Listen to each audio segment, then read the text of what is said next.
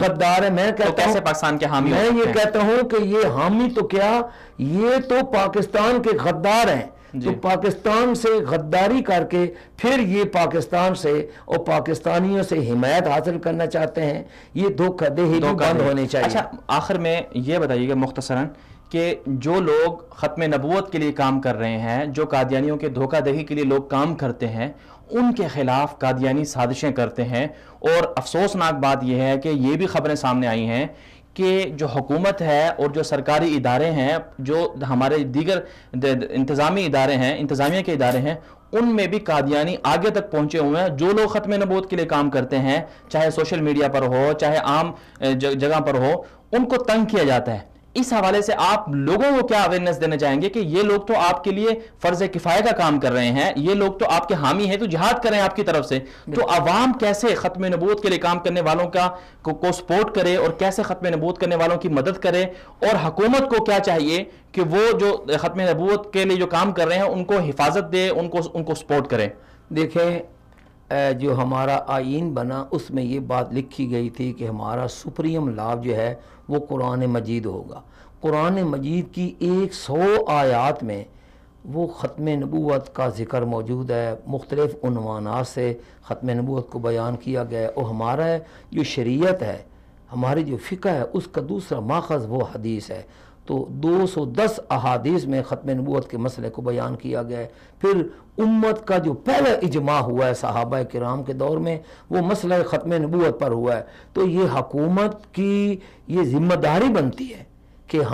جب ہم نے اپنے آئین میں لکھا ہے کہ قرآن مجید ہمارا سپریم لا ہے، تو قرآن مجید کی جو ایک آیت نہیں ایک لفظ کا انکار کرتا ہے وہ بھی اسلام سے نکل جاتا ہے۔ تو اصل کام یہ ہے کہ قرآن مجید کے احکامات پر عملی طور پر جو ہے وہ عمل، یعنی کہ اس کو اپنے زندگی کے ہر شعبے میں لانا چاہیے۔ پہلے نمبر پر تو حکومت کی ذمہ داری بنتی ہے کہ وہ اس کو سمجھے، قرآن کا مطالعہ کرے، اور قرآن کا جو احکامات کا جو تقاضا ہے ہم مسلمانوں سے بحیثیت حکمران، وہ ہم اس کو ادا کریں۔ اگر دیکھیں، اگر اللہ اس کے رسول کے ساتھ بغاوت کریں گے تو جو کچھ اب ہو رہا ہے اس سے بھی بدتر ہونے کا خطرہ ہے۔ جہاں تک مسلمان ہیں، ہمارے پاکستانی عوام ہیں، تو ان کے لیے گزارش یہ ہے کہ دیکھیں اگر حضور علیہ الصلاۃ والسلام حضرت عمر رضی اللہ تعالی عنہ کو یہ فرماتے ہیں لا یؤمن احدکم حتی اکون احب الیہ من والدہ وولدہ والناس اجمعین، تم میں سے کوئی شخص اس وقت تک مومن ہی نہیں ہو سکتا جب تک کہ میری عزت، میرا وقار، میری ناموس تمہارے لیے تمہارے ماں باپ اولاد سب انسانوں سے بڑھ کر عزیز نہ ہو جائے۔ تو اگر صحابہ کرام کے لیے درس ہے اور سبق ہے تو ہمارے لیے بھی یہی درس اور سبق ہے۔ ہم اگر قرآن و حدیث کی احکامات پر عمل کریں گے انشاءاللہ تعالی، اللہ تعالیٰ کا وعدہ ہے ان الارض للہ یرثھا من یشاء کہ والعاقبۃ للمتقین، کہ یہ زمین تو اللہ کی ہے، جس کو چاہتا ہے اس کو دیتا ہے، اور جو ہے یہ اچھا انجام تو متقی لوگوں کے لیے ہے۔ اگر مسلمان قرآن و حدیث کی رسی کو تھامے رہیں گے تو انشاءاللہ تعالی دنیا کی کوئی طاقت ان کو زیر نہیں کر سکتی۔ جی مولانا صاحب بہت بہت شکریہ، آج آپ نے ہمارے لیے وقت نکالا، ہمیں وقت دیا۔ جی ناظرین کرام، آج ہم بات کر رہے تھے بیت المقدس کے حوالے سے اور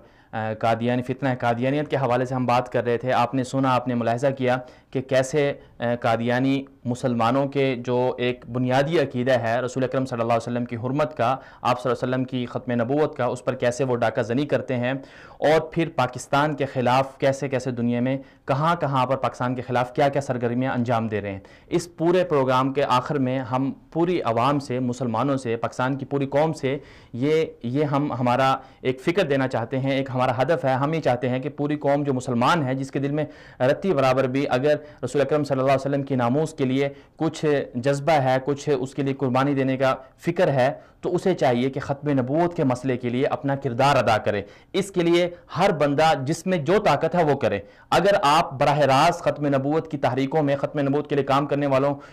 کے ساتھ شامل نہیں ہو سکتے تو کم از کم ان کی اخلاقی، اور اگر آپ کے اندر وسعت ہے مالی طور پر تو مالی اعتبار سے، اگر آپ کے اندر وسعت ہے اخلاقی اعتبار سے ان کو سپورٹ کرنے کی تو انہیں سپورٹ کریں۔ اور حکومت پاکستان سے جس طرح ہم اپنے حقوق کے لیے لڑتے ہیں، اسی طرح ہم رسول اکرم صلی اللہ علیہ وسلم کا جو حق ہے ختم نبوت کا اور دین کا جو بنیادی عقیدہ ہے اس کے لیے ہم لڑیں۔ اور اسی طرح اس کے ساتھ ساتھ ہمیں جو پاکستان کے دشمن ہیں، چاہے وہ انڈیا ہو، چاہے وہ اسرائیل ہو، چاہے قادیانی ہو، جو بھی ہوں، پاکستان کے اگینسٹ جو بھی بندہ ہو اس پر ہم نظریں رکھیں اور یہ سوچیں کہ یہ پاکستان ہمارے لیے ایک محفوظ ہے، ہمارے لیے ایک ماں کی طرح، ہمارے لیے ایک گھر ہے۔ اگر ہم نے اس کی حفاظت نہیں کی تو پھر ہم خود بھی نہیں بچیں گے۔ تو پاکستان کی حفاظت کرنے کے لیے اپنے اداروں کی ہم قدر کریں اور حکومت پاکستان کو باور کرائیں کہ جو دشمن ہیں